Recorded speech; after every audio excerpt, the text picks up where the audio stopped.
Sige. Hello, good morning mga bay. Ana ako karon sa bukid sa Kauswagan at Takob Kauswagan. Karon nagproblema ning farmers diri og baligya sa gawa sa ilang produkto sa ilang tangkong, no? Daghan kay siya tangkong. Karon daari kun ma'am narbe si karon makuha sila na daari. Oh. Karon si Manang nagproblema sa iyang kuan. O ikaw man ikaw hangyo sa istorya man kaya ako man i-post. Ikaw istorya dari ka sa imong kuan. Kaning farm. Dari. Nga aron ma kuan ikaw istorya.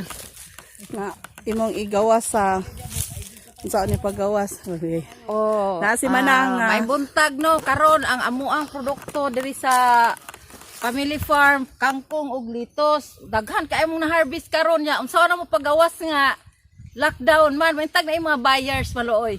Oh, sige Manang kay aton i-attach karon sa akong pagumangkon sa Kiwalan kay authorized man sila mga nauslay mobile. So ako ihangyo nga aron makuha ni bisag taman lang sa Boroon. Oh, Boroon okay lang ka Boroon. Boroon. So pag moingon sila okay kay nakahatod ba yung Kauswagan ang kuan katong kalabasa.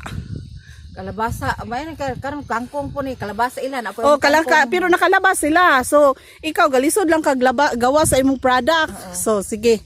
Manawagan taon niya. Sige, salamat Manang. Pakita sila sa gibandol nato ma'am. Oh, na sige. Asa. Oh, daghan guys. Ay model na mo dire mga nanandagan na mga ulit tao. Danagan. Kay wala sila wala sila ikuas. Ano ko yapon palit. Wala sila distancing. Wala distancing, wala nara sustaon. Kadaghan tungod sa kuan nga dili sila wala sila access nga makasulod in town sila sa kuan iligan ang ilang produkto. Pero kung ihatod na sa Kauswagan ang kumprahon po na tanan gid sa Kauswagan. Dili po. Di po siguro. Amo apa gini ilibod balay Ilibod. ma'am. Oh, sige. Katong karon kay ilibod ko man to kay aron kuan mahalin dito na mo mahurot ilibod nako kay mangita man yung mga tao karon presko. Oh, presko good na. Oh, sige. Oh, salamat. Oh, manghangyo ta. Oh, sige, may buntag.